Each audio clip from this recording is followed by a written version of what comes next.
Hey, it's Christopher, aka the Bronze Age Nerd. Welcome to my video series, Top 5 Not to Buy. This is where I take a look at all the hot investment comic book lists out there, like Key Collector Trending 20, CBSI Hot 10, Cover Price Top 10, and I pick the 5 worst investments, in my opinion, and I highlight those for you today and give my reasons why. Be sure to follow along when I do track the prices on these books 3 months, 6 months, and 1 year later. All right, so my number 5 pick this week is Star Wars 6, which is presented as the first full appearance of Sana Staros, or Sana Solo by some sources. I want to take a look, and we're going to do something a little bit different. This is actual field work here. We're going to take a look at Star Wars 4 real fast, some of the pages from Star Wars 4. Now, Star Wars 4 is Sana Solo's first appearance.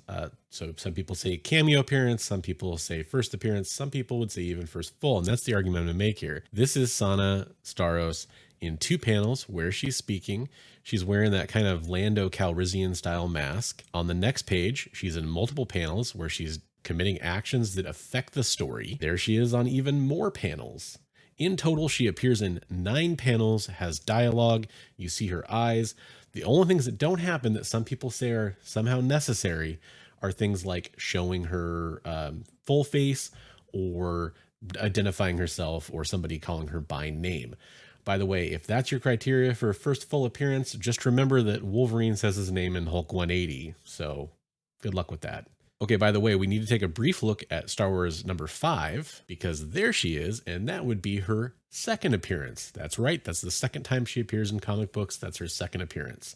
You could say second cameo if you're inclined, but there she is again. Last but not least, let's check out her appearances in Star Wars 6, which again is considered her first full appearance. And that's the biggest reason why. That panel right there is the reason why it's considered her first full appearance by some people, which to me, again, is very similar to, say, Hulk 180. So you have a full page picture of her entire body. She's not wearing a mask, and she says her name.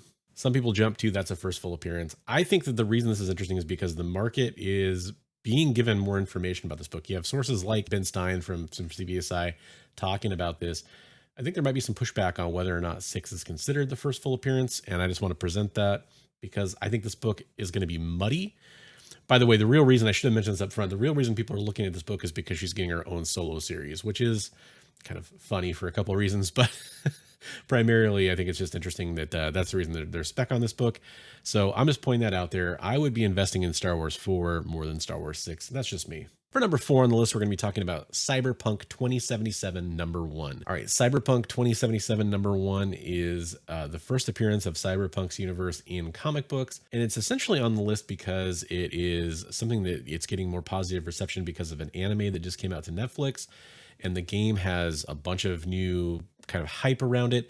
But listen, this game was a disaster at launch, one of the most infamous disasters in video game launch history. There's no such thing as bad press except for when the press is really bad. So I would highly caution against putting too much investment in this book. If you find it for cover price or something like that, of course, as always, I don't think it's a bad idea to sweep it up in that particular circumstance, but I would not pay inflated market prices for this book right now at all. At number 3, we have a New York Comic Con exclusive that was a late arriver to the list. This is an Ivan Toe Harley Quinn anniversary special, but this is the pink variant. So this is just a variation from a cover we've seen before. I like Ivan Tao's art, I really do, and I think that this is a cool cover, but I just don't see this maintaining the value that it's fetching right now. I believe it's going for close to $100.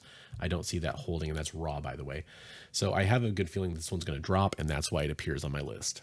At number 2, we have Batman. This is a Battle Damage Tyler Kirkham edition. This was for Batman 126, and it was also a New York Comic Con exclusive. So this is my second exclusive, 2 weeks in a row that I've had exclusives on the list. Here's the thing. I think we're getting oversaturated with the Tyler Kirkham variants. Now, Batman is a very popular character, obviously. So this one I could end up being wrong on. I just have a feeling this one's not going to hold the same attention. Look at some of the Invincible Battle Damage books. If you check this on eBay, they've dropped a lot. There's just not much going on for this book except for a cover buy, and there's a lot of other sweet Batman covers out there.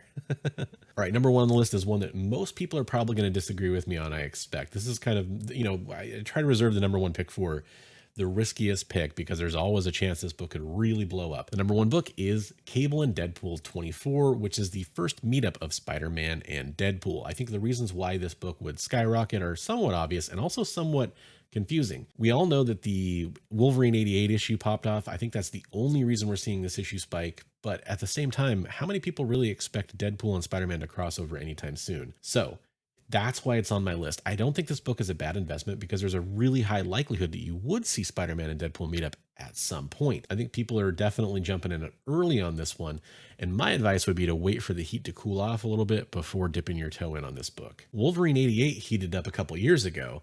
It cooled off substantially between then and now. People bought it at deep discounts between 2 years ago and now, and made money when they went to go sell it. And if that's what you want to do with your comic book, or if you just want it for your personal collection, I'd really recommend holding off on buying this one for probably a year and a half or 2 years. You know, there is a chance that they'll meet up in Deadpool 3.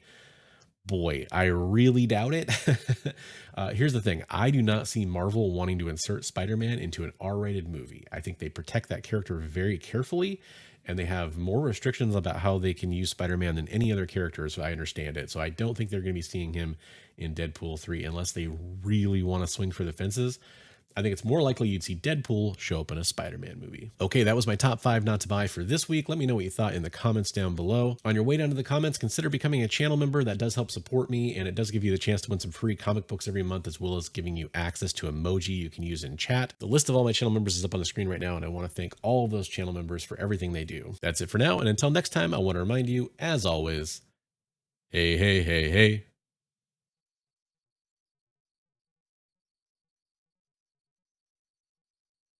Read comics every day.